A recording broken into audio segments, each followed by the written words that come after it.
estimate brought to this House. The only requirement we need from the executive is exactly what is the purpose of that supplementary estimate.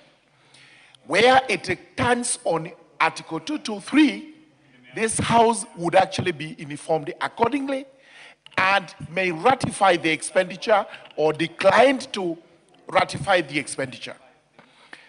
As far as this estimate is concerned, we've been informed that these are realignments. These are reallocations. Money that was budgeted for, but has to be moved so that it is in tandem with what the country needs.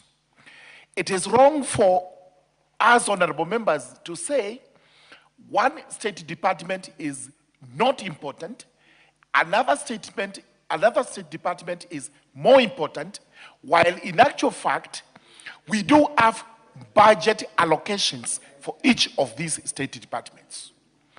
It cannot be said that the office of the president or state house is not important to this country. In fact, it is the seat, the unifying seat of the country is actually at the state house, in the office of the president. You can imagine how it would be if we were to treat that office with the contempt, as some members are trying to do, purely because they feel it is not in line with their political inclination. You can imagine what would happen if there is any of the state departments that is underfunded and therefore has to be funded through an alignment. As far as this is concerned, we have pointed out that internal security is an important facet of the country. This is where we find our security agencies, internal, and this money is going towards our police force, our GSU, and all those ones who provide us with internal security. NIS, there's no way this country can survive without NIS. We would be foolish if we did that, because we would be caught here unawares, not knowing what is happening in our own country. We've talked about other very important factors which are not being mentioned, like the Nyota program, a turning point to our youths in Kenya. And nobody whatsoever, nobody in this house would dispute the fact that the Nyota program is one of the most important programs in our country.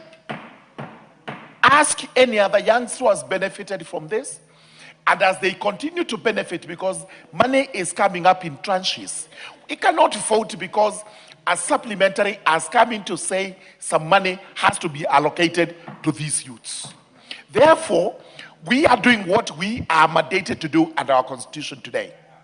Ours is either to agree or disagree, but not to make proposals say that as we speak today, there is no money budgeted for health.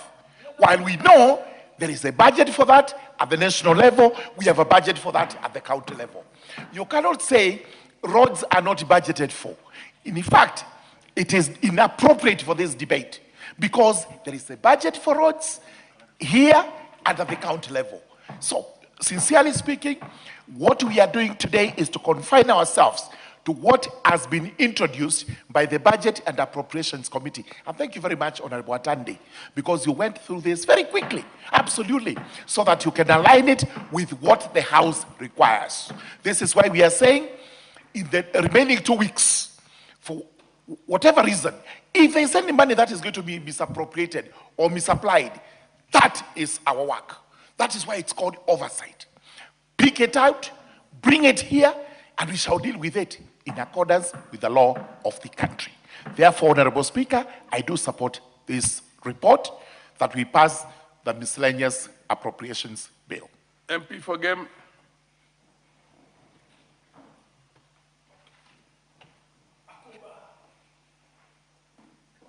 Thank you, Mr. Speaker. I rise in support of the